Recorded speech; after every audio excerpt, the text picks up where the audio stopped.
the man behind Distance Racing Products, the 9-time champion. He's had so many seconds, thirds, close calls, woulda, coulda, shoulda. Here in 2024, he has done it. Here is Jeff Taylor. Jeff, you've won 9 of these track championships here. This is your first 250 win. How does this moment feel? It just doesn't seem real, you know, because you've tried so hard for so many years and you never could do it. So I don't even know how to explain it, you know. We've had cars that could have won, you probably should have won, and you just didn't. Yeah. And today, you know, everything just went our way, even with the rain. Before that, honestly, it wasn't very good. And yeah. I don't know if I'd be here if it hadn't rained. Yeah. Doiron pits there, I think like lap 138 or something like that. DJ overtakes him, and he's in the lead for a while. At what point do you realize you're running a very special race and you had a shot? Well, it's hard to know because you're so far back for most of it, and when you pit, you come out and you're 20 something or 30 something. When I knew I was around Joey, and he got by me, then I got back by him, and kind of lost a little touch with him, and he's been one of the best cars. So it's like, I gotta be pretty good. Everybody pitch, and you're 5th, and then you're 3rd, and then it's like, just try not to screw up where you are, yeah. and then it all worked out. You know, caution free, no more restarts. You know, made that part of it. Not that it's easy, but it made it easier. Yeah. You mentioned the rain. It was like, I think it was like almost exactly 3 hours between race pause and race restart. Yeah. Did that give you a chance to like reset like mentally a little bit? I would say yeah, and obviously I'm not 20 years old either, so I call it a halfway break, a break in the middle of the race. Probably did me wonders. Yeah. You know, whereas some other people it probably wouldn't matter so much. Yeah, you know. for sure. Yeah. Man, I get tired of coming from the back. I think we come from the back. I mean, we started 9th there early in the day. I think we fell back to 25th there when pitted, and then drove us from 17th there. So it's just it's hard coming from the back like that. You kind of use your equipment, and it's hard to be patient. But yeah, I mean, all in all, it was a good day, good race. I'm glad we can come back up here and run good. Like for a split second or two, overtook Jeff there. He kind of got you. Did you think you had him for a minute? Nah, I mean, that was super tight. When I caught those two, I needed to pass them pretty quick, and I didn't do it. Yeah. And, I knew my car could run about 75 laps there and then I get tight, but I thought I could make something happen, but I didn't want to move him, rough him up, or anything like that. I wanted to race it out like 2 grown men, professional race car drivers.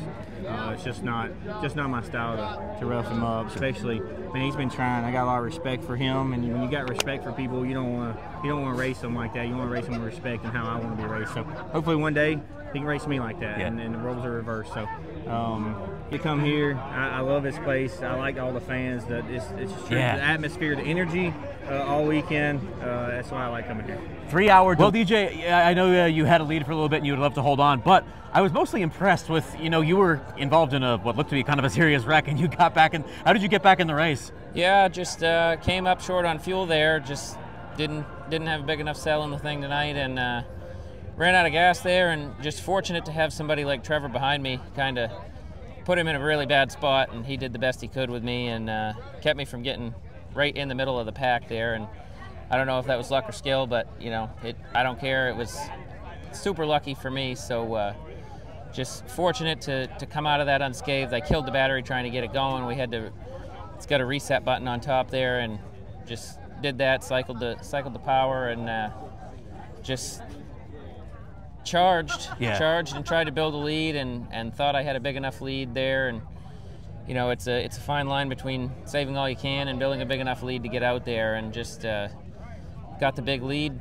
Thought I was saving pretty good, and it just still it built a little tight, and Jeff and Bubba were able to run us down, and Jeff did it on pretty well equal tires, so props to him. He outsaved there. Bubba, he made a late stop and charged there, and almost got another one, so hopefully we can just execute a little bit better next year. But all in all, given the circumstances and what could have happened, we're very, very relieved to come away with this kind of result. I wouldn't say pleased because you always want to win, but relieved to just what could have been. We were just looking at the grand scheme of things, and you know, Johnny Clark was having a tough day, so the points weren't going to be killed if the thing didn't start, and just everything going through our minds there, and just we got pushed off and it fired up and never bothered again. So credit to Jones alternators, I guess. They kept me alive tonight. So, I mean, it just changes your mindset a little bit. You just gotta focus when you're ready to go again, and just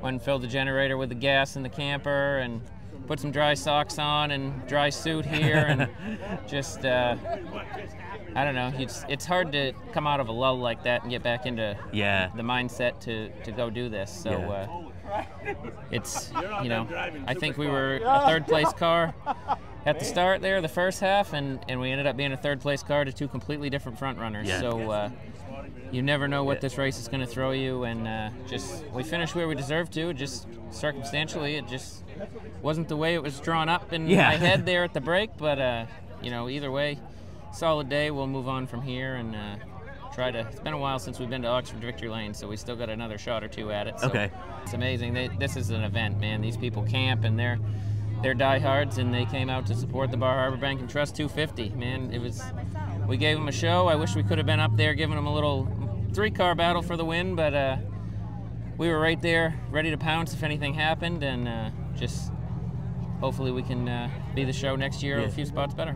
You and Gabe Round got to share some time up there. Good Conway representation up there. How kind of nice is it to kind of share some spots up there up front with them? Yeah, he did a two-tire stop there, and I don't think he ever got to come again. So he fired off better than I expected. I know he was looking for a break there, but I just knew my only shot was to get away from Jeff and the rest of the guys on 4. I kind of thought he had to pit again, so it just didn't fall that way that he was going to be able to. So, you know, we were up there for a minute and made the hometown proud. We just fell back there at the end when it mattered, but all in all, most laps I think we've led in the 250 and another podium, another third in the 250. It seems like that's just that's the peak for me. So we'll go to work and try to be better. But you know, 22nd in the first practice this morning, pretty relieving to turn the car around. Everybody worked hard, and this is the first time we put sticker tires on this morning. This is not where I thought we were going to finish, so I'm quite relieved there, and